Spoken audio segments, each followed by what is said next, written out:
We kind of check in with each other a little bit more and we talk about it, but you know what, we don't dwell on it.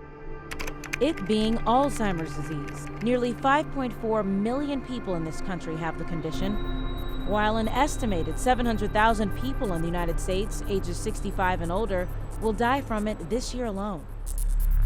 In my family, it was my grandmother first. That was our introduction to Alzheimer's disease. That was back in the 80s. She's a feisty little thing. She wasn't even 5 feet tall. And we watched her just kind of disappear before our eyes.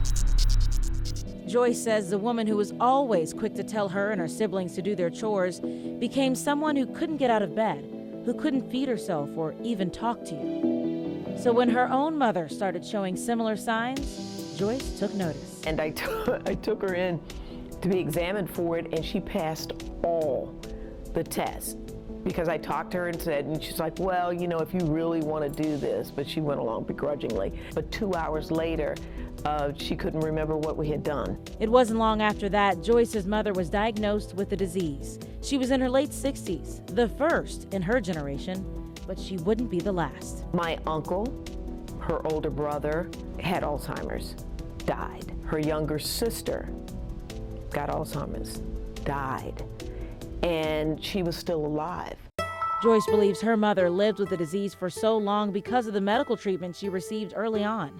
So as soon as my mother was diagnosed, I got her treatment with Aricept and different kind of medications that would help her to prolong her memory and her brain cells for a longer time. While there is no cure for Alzheimer's, there are now tests doctors can do to see if people are at greater risk for getting the disease.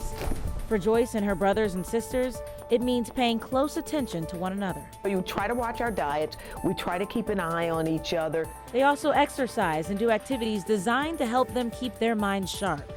And they watch out for unusual signs, such as confusion or memory loss. In my mom's case, she would get lost on the way home from places she had been going to for 40, 50 years.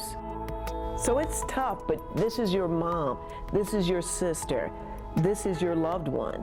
You have to be prepared to care for them.